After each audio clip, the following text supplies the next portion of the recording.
We want to bring something that enhances the freedom of the game, not something that binds you into narrative components that maybe you're not all that interested in. Creating a linear open world experience is just something that wouldn't be conducive to a Just Cause game. Players tend to play our game at breakneck speed. So it made sense for us to break up the story into pieces and place it throughout the world. A lot of it comes from the world that we try to realize.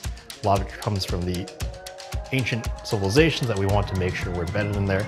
Everywhere you go, everything you do, you're experiencing some part of the story, and it's really in your own order.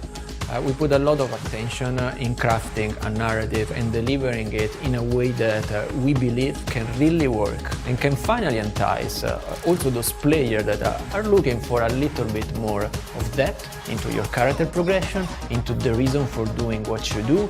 Even as they fly by it at 100 miles an hour as Rico in the wingsuit, they take a look and they go, huh, that looks like some people live there. They're under some extreme conditions.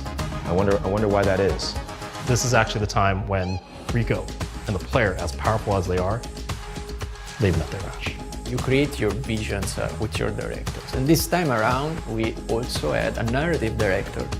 The big misconception with narrative or storytelling in games is that you need more to tell a better story.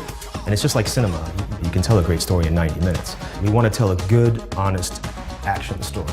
Every character we approach, the first question we ask ourselves is, who is this person? Why do they make sense for the story? How do they relate to Rico? Or how don't they relate to Rico? Does that create conflict? Very important for us to not play into genre conventions. We want to create people that are believable and relatable and are unexpected. For example, one of the characters Rico meets, she's young, she's a rebel for all the reasons that Rico's never been a rebel for in the past. One of our very early aesthetics that we tried very hard to nail was this idea that there's something new to discover around every corner.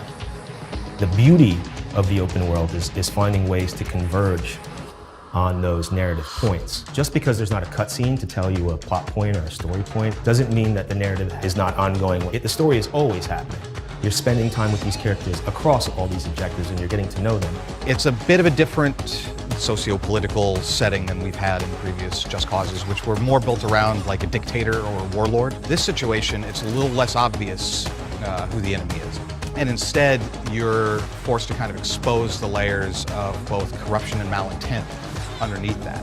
Have I engaged in these conflicts because I'm drawn to danger or drawn to the chaos? It's the sort of perfect blend of nonlinear narrative storytelling in a massive open world game.